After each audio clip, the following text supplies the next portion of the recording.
네, 안녕하세요. 신한금융지주 CDO, CIO 맡고 있는 김준환입니다. 반갑습니다. 저는 외부에서 왔습니다. 2012년에 삼성전자에서 AI 현장 적용 시작했습니다. 그때 빅데이터라는 화두가 떠가지고 제가 그때 자원을 했어요. 2012년에 내가 빅데이터 AI 하겠다고 해서 삼성전자에서 시작했고, 그 다음에 제가 거기 보면은 이력이 나오는데 SK에서는 시중은행 세 곳에 빅데이터 플랫폼하고 AI 플랫폼을 구축을 했습니다. 그 후에 2020년에 신한은행에 합류해서 AI를 금융 서비스에 접목하고 실질적인 변화를 만들기 위해서 노력을 하고 있습니다. 오늘은 그 변화의 중심에 있는 에이전트, AI 에이전트와 신한의 준비를 말씀드리겠습니다. 이거 많이 인용되는 화면인데 1994년에 빌 게이츠가 금융은 필요하지만 은행은 필요하지 않다고 했죠. 여러분도 지점에 마지막 가신 게 기억이 안 나시는 분도 계실 거예요. 그래서 이제는 굳이 지점을 안 찾아도 스마트폰 하나로 다 되잖아요. 근데 지금 이 인용은 굉장히 많이 돼가지고 제가 다음 인용하려고 이 화면을 준비했습니다. 이게 1995년, 아까 은행은 필요치 않다고 한 그 다음에 이거를 빌 게이츠가 그의 저서 미래로 가는 길에서 말을 했습니다. 이게 한 걸음 더 나아간 예언이죠.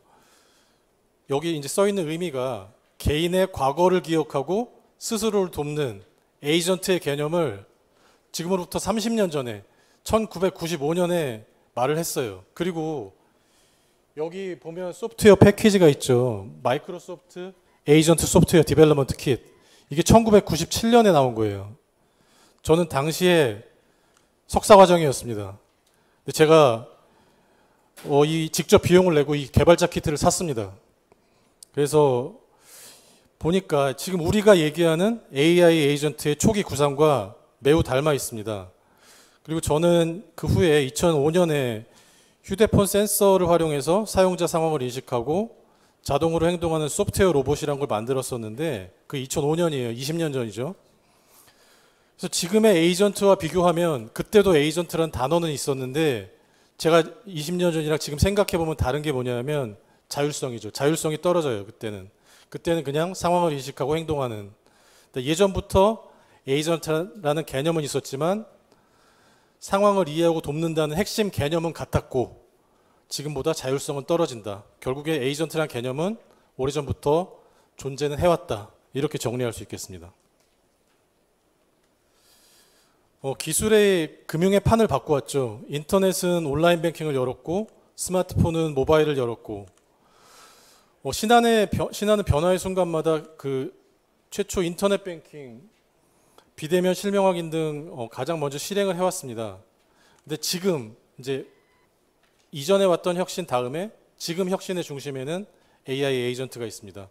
그래서 신한은 2025년을 AI 에이전트 실행의 원년으로 선언을 하고 지금 우리 금융의 작동 방식을 새롭게 정해야 하는 전환점에 와 있다고 생각하고 있습니다.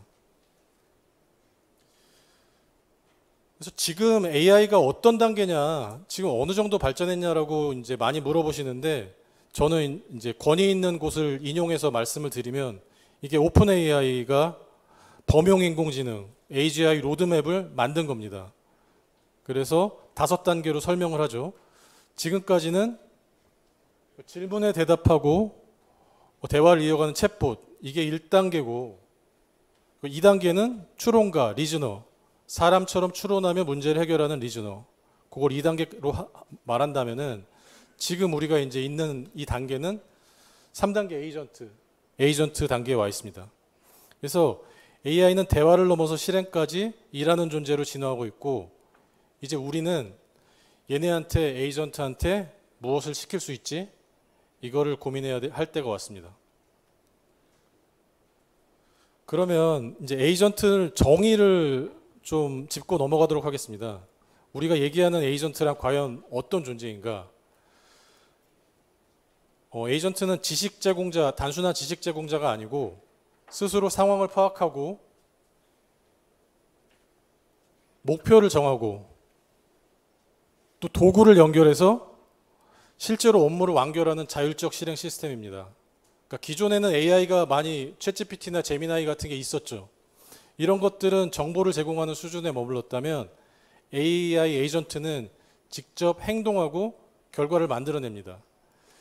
이 제가 쓴 정의인데 여기서 핵심 키워드는 제가 목적, 자율, 도구 실행, 목적, 자율, 도구 실행 이렇게 4개를 키워드로 잡았고요. 저희 내부 발표할 때도 이렇게 말씀을 드렸고 여기 있는 자율성과 실행력이 금융 서비스를 실질적으로 변화시킬 핵심입니다. 제가 신한금융그룹의 임원 본부장 레벨이 250명 정도 있는데 그 전반적으로 뭔가 교육을 하고 싶었어요. 에이전트를 교육해서 이런 게 에이전트입니다. 이런 걸 현업에서 쓰셔야 됩니다. 이런 교육을 하고 싶었어요. 그래서 교육을 한다면 어느 수준에서 해야 될지, 진짜 노코드 세상이 왔는데 노코드로 가능할지, 아니면 코딩을 해야 돼서 현업분들한테는 개발을 못 시킬지, 뭔가 교육을 한다면 어느 수준에서 시작해야 될지 현실적으로 검증을 해봐야 되기 때문에 실험 차원에서 제가 그 5월에 초에 근로자의 날부터 휴일이 있었잖아요. 그때 제가 집에서 만들었습니다, 에이전트를. 그래서 제가 구성한 화면들입니다. 여기 보면 들어온 질문을 실시간으로 분석하고 내부 데이터나 외부 모델, 그러니까 제미나이, 클로드, GPT를 호출해서 자동으로 답변을 생성하는 봇들입니다. 그래서 실제 비즈니스 상황에 맞는 전문가처럼 응답하게 구성을 했는데 여기 보시면 등장인물들이 나와요. 이게 저고 여기 등장인물 이제 뭐 보험, 신한라이프, 신한카드, 신한은행 이렇게 가상으로 인물을 등장을 시켰고 제가 이제 사회자가 이 채팅방에서 질문을 하면 예를 들어서 이제 금리와 환율이 주식시장에 미치는 영향은 어떻게 돼요? 전문가들 대답해 주세요 라고 질문을 하면 이제 보험사 소속의 제미나이는 금융주와 뭐 필수 소비재를 그리고 뭐 카드사 클로드는 뭐 대답을 하고 은행 소속 GPT는 에너지 섹터까지 각자의 시각과 논리로 이렇게 투자 방향을 제시하고 여기 이제 마스터 에이전트가 있어서 이 마스터가 이런 그 각각의 에이전트들의 답을 종합해서 답변을 합니다. 이게 단순 응답하는 게 아니라 에이전트들 간에 제가 이제 여기 구현할 때 제미나이랑 클로드랑 GPT랑 다 다른 걸 썼죠.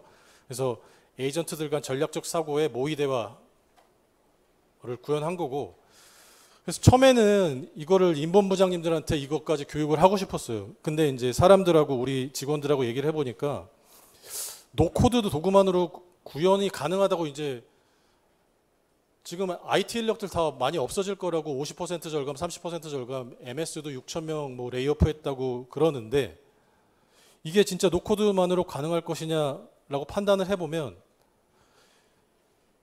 뭔가 이런 카톡이나 이런 클라이언트 이 화면에다가 출력을 해야 되잖아요. 그러면 거기에다가 이 뭔가 연결을 할 때 API 연결을 하고 세팅을 할 때 결론은 코딩 경험 없는 분은 아직까지는 진입 장벽이 크다라고 느끼고 이 이제 교육은 일반 그 현업분들한테는 하기는 어렵다라고 결론을 냈고 하지만 기존에 개발자들이 뭔가 에이전트를 개발한다는 그런 측면에서는 만들기가 굉장히 쉬워진 거죠. 그래서 남은 건 누가 먼저 써보고 실전에 어떻게 연결하느냐 에이전트를 이런 것들이 중요해지고 있다고 생각을 합니다. 그래서 AI 에이전트 시대인데 몇 가지 질문을 하고 넘어가도록 하겠습니다. 중요한 질문이죠. 제가 저한테 질문을 많이 하시는 거를 종합해서 3개의 질문으로 꾸며서 말씀을 드립니다. AI 시대에도 변치 않는 가치는 무엇인가? 이게 제가 2014년에도 딥러닝 나왔다고 다들 막 와 딥러닝 세상으로 바뀐다 했는데 사실 그때 별로 바뀐 거 없죠. 그 다음에 알파고 나왔어요. 알파고 나왔는데 실제로 금융에는 뭐 우리 살림살이에는 직접적으로 나아진 건 없죠. 근데 지금 다시 생각해 보면 그때도 지금도 계속해서 앞으로 기술이 계속 발전을 해도 변하지 않는 게 계속 우리가 뭔가 정비를 하고 준비를 하고 작업을 미리 해놔야 되는 게 뭔가 그런 것들이 중요하다고 생각해서 첫 번째 질문이고요. 두 번째는 인간의 역할은 어떻게 나뉘는가 AI와 그리고 마지막 질문은 왜 지금인가 이런 질문들에 답을 해보도록 하겠습니다. 그러니까 기술이 계속 발전하고 앞으로도 계속 발전할 거지만 계속 준비해야 되는 게 저는 이렇게 몇 가지를 잡았어요. 지식의 형식화라고 첫째 했는데 우리 금융에는 이제 사람이 하는 일이 많기 때문에 베테랑의 직감과 노하우 이런 잘 데이터화 안 되는 것들 이런 것들을 AI 지능으로 옮기는 게 중요하다고 생각을 합니다. 그래서 첫 번째 지식의 형식화, 두 번째는 업무의 표준화인데 제가 다른 분야에도 많이 있다가 왔습니다. 제조업에도 있다가 왔고 했는데 제조업 같은 경우에 부품의 공급사와 완성업체가 규격을 맞추지 않으면 조립이 안 되죠. 그래서 강제로라도 뭔가 표준화된 게 있어요. 근데 금융도 뭔가 표준화된 업무 플로우, 워크플로우가 있어야 에이전트를 만들 때 업무 방식의 일관성이 되고 그다음에 편차를 줄이고 누구나 같은 품질의 서비스를 제공할 수 있게 될 수 있을 것 같습니다. 그리고 세 번째는 확장성인데 AI는 지치지 않으니까 그런 것들을 잘 이용하기 위해 업무를 설계해야 되고 네 번째는 판단의 일관성. 이런 감정 없이 데이터에 따라 일관된 결정을 내리는 게 신뢰의 기반입니다. 두 번째는 사람과 AI는 각각의 장점이 다르죠. AI는 반복 업무를 잘하고 복잡한 조건을 빠르게 분석하고 빠른 판단을 내릴 수 있는데 그럼 사람은 뭐 하냐? 사람은 고객의 감정 맥락, 신뢰를 읽고 관계를 쌓는 그런 역할을 해야 될 것 같습니다. 특히 뭐 은행의 경우에는 고자산 고객 상담이라든지 이런 복잡한 니즈와 높은 신뢰가 요구되는 상담은 사람이 해야 된다고 생각을 하고요. 그래서 핵심은 역할 분담이 잘해야 핵심이고 AI가 도구로서 정밀해질수록 사람은 더 본질적인 판단과 책임을 맡게 된다고 생각을 합니다. 그리고 마지막 질문. 왜 지금 중요한가? 왜 에이전트가 지금 중요한가? 과거의 고객은 이제 정보를 알려줘, 선택지를 보여줘 이렇게 요청을 했죠. 근데 지금 이제 좀 묻지 않아도 처리를 해줘 라고 요구를 합니다. 다른 분야에서도 에이전트들이 많이 적용이 되고 있죠. 그래서 기대는 응답이 아니라 해결로 바뀌고 있어요. 그리고 기술도 마침 그 수준에 도달을 했습니다. 그래서 AI 에이전트는 더 이상 선택이 아니라 실행할 수 있는 곳에 AI를 먼저 도입한 다음에 경쟁력 강화를 할 시점입니다.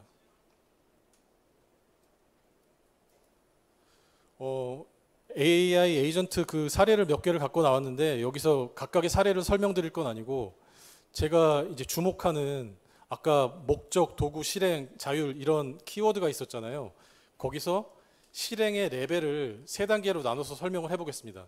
이거는 왜 중요하냐면 야 실행이 그냥 사람을 대체하는 실행이면 옛날에 RPA랑 똑같지 않아? 이렇게 할까봐 제가 실행의 단계를 3개로 나눠봤어요.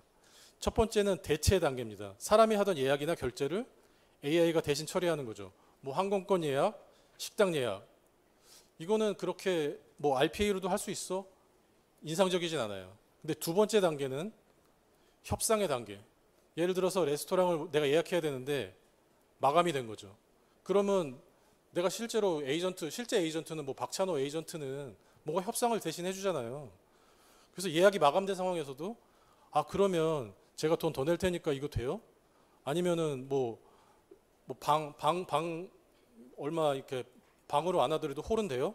약간 이런 협상의 단계를 스스로 대안을 제시하고 조율할 수 있는 두 번째 단계가 있고요. 제가 마지막 단계는 초월의 단계라고 제가 명명을 했는데 이 단계에서는 확실히 AI는 인간의 한계를 뛰어넘습니다. 예를 들어 볼게요. 내가 원하는 레스토랑을 예약을 하고 싶어. 근데 에이전트로 이렇게 말하는 거죠. 내가 예약을 하고 싶어 하면 에이전트는 여기 이 명동 일대에 500군데의 레스토랑에 다 전화를 해서 뭔가 나한테 최적화됐는지 알아보는 겁니다. 사실 이게 500곳에 뭔가 한다 그러면 굉장히 낭비이고 쓸데없는 일로 보이죠. 하지만 그쪽에서도 그 레스토랑에서도 각각이 에이전트가 대응한다면 이거는 말이 됩니다. 왜냐하면 500개의 요청을 동시에 보내고 그쪽에서도 응답을 해서 나한테 딱 알맞는 레스토랑을 뭐 1분 만에 뭔가 파악할 수 있다면 이런 작업은 말이 되죠. 사실 지금 우리가 쓰는 챗GPT나 제미나이나 1750억 개 파라미터로 대답을 하고 하잖아요. 그런 게 처음에는 낭비로 보였죠. 하지만 뭔가 우리의 생활에 쓰이면 이게 굉장히 고마운 존재가 되는 거죠. 그래서 마지막 단계 초월의 단계인데 인간은 엄두도 못 낼 무슨 3,000곳, 300곳, 3,000곳에 뭔가 요청을 보내고 합의하고 결정을 내리는 이런 상상 초월의 속도전이 이런 초월의 단계, 실행의 마지막 단계라고 저는 정의를 했습니다.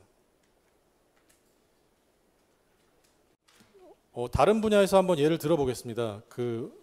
이건 HR에 사람을 뽑는 예인데요.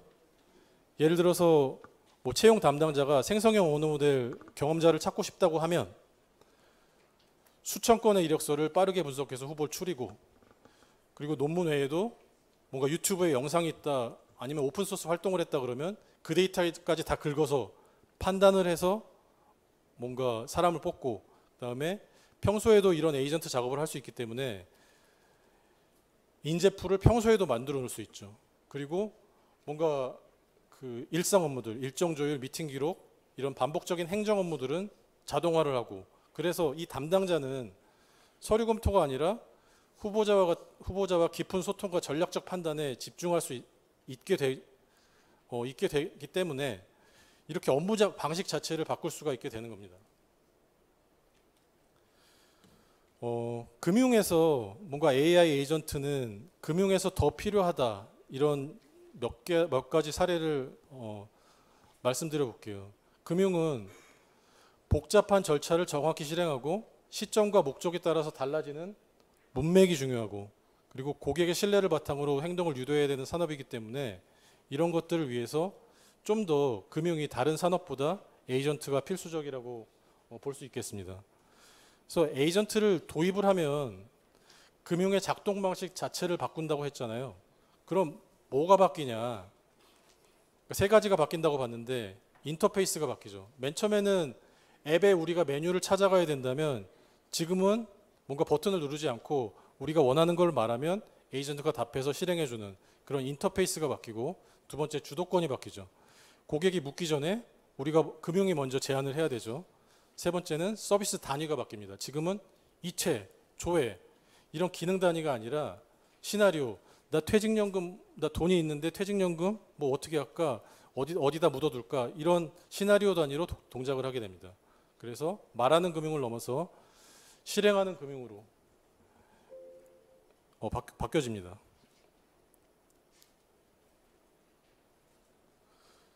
그러면 AI 에이전트 시대가 됐는데 신한이 잘한다. 우리가 잘한다고 말하려면 뭐를 잘해야지 정말 준비를 잘했다고 볼 수 있느냐.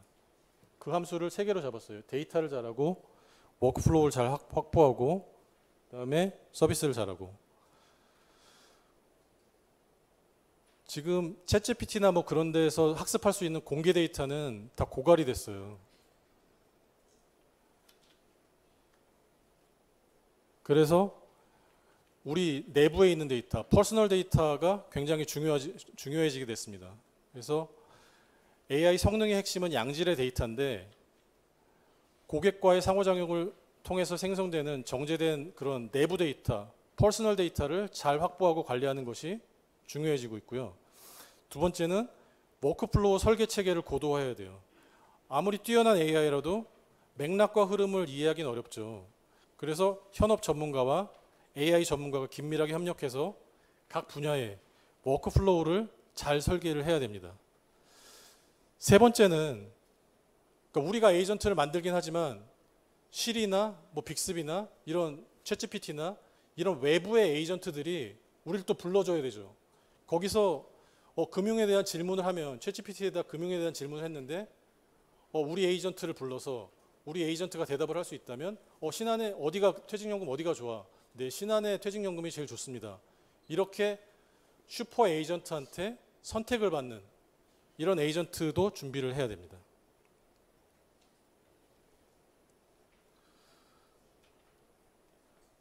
신한은 AI 에이전트 시대에 맞춰서 고객과 직원 양쪽 모두를 위한 전략을 추진하고 있는데, 고객 사이드에서는 통합 슈퍼솔, 오프라인에서는 AI 브랜치를 통해서 상담, 추천, 가입, 고객 관리까지 전 금융 서비스를 AI 에이전트로 완결하는 것을 지향을 하고 있어요. 그리고 직원 사이드에는 전 직원에게 1인 1 에이전트를 제공하는 것을 목표로 하고 있고, 각 직무별로 부서별로 특화된 AI 에이전트를 개발 중입니다.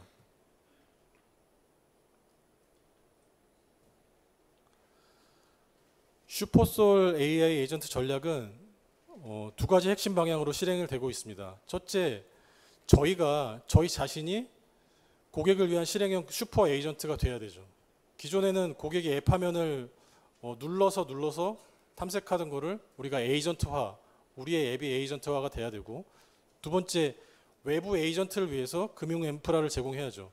그래서 신한의 주요 외부 플랫폼에 뱅킹 애저 서비스를 제공을 해서 나중에 앱보다 에이전트가 더 일반적인 세상이 되면 기사가 이런 게 나올 거예요. 지금도 뭐 나오고 있긴 하지만 AI 에이전트에 지갑을 달아준 신한솔페이, B2B 철강 쇼핑몰에 매입자금 자동 대출 에이전트를 달아준 신한, 청소년 학습 에이전트, 교육 에이전트에 모의 투자 기능을 달아준 증권, 이런 식으로 외부 에이전트들이 자연스럽게 연결되는 모듈형 금융 플랫폼으로 진화하려고 하고 있습니다.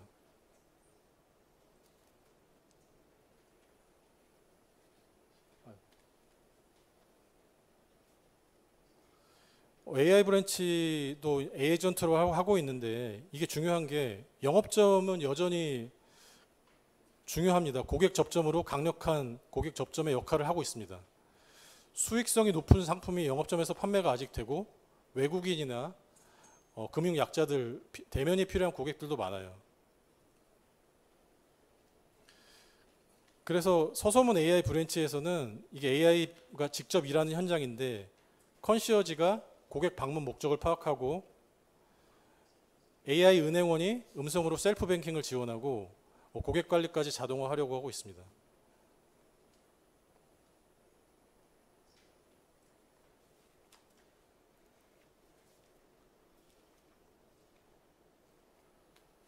그 오픈 AI가 제시한 AGI 범용 인공지능의 로드맵의 마지막 단계가 조직이었어요. 아까 1, 2, 3단계까지 제가 말씀드렸고 5단계는 조직입니다. AI가 툴이나 에이전트로 머무는 게 아니라 조직 자체가 AI로 작동되는 조직이 되는 거죠. 그러니까 이 방향으로 가고 있어요. 그래서 저희도 AI 심사역, AI 감사역, 마케터, AI PB, AI RM처럼 각 직무에 특화된 에이전트가 배치되고 자동화되고 지능화돼서 직원들은 더 전략적인 역할에 집중할 수 있게 할 거고요. 부서의 역할도 변화가 필요한 거죠. 예를 들어서 홍보부서 예시를 들어볼게요. 그러니까 홍보부서는 원래 이제 홍보를 하고 메시지를 내는 팀인데, AI를 고려하면 이런 것도 고려를 해야 되겠죠. AI가 어떻게 답하게 할지를 설계하는 팀이 되는 거죠. 그래서 홍보팀이 만든 문장은 이제 기사에만 나가는 게 아니라 고객이 답변을 할 때 AI가 학습을 하고 렉으로 끌어가서 좋은 답변을 그 슈퍼 에이전트들이 하게 만드는 거죠. 그러니까 우리는 좋은 그 데이터를, 좋은 기사를 AI한테 선택되도록 잘 이제 홍보를 해야 되는 거죠. 우린 지금 은행이 사라지고 금융은 어디에나 존재하는 시대로 가고 있습니다. 그러니까 AI가 금융을 더 자연스럽게 더 가까운 곳으로 가져오고 있죠. 신한은 에이전트를 통해서 금융의 경계를 허물고 고객과 가장 가까운 곳에서 가장 똑똑한 금융 파트너가 되겠습니다. 이상입니다. 감사합니다.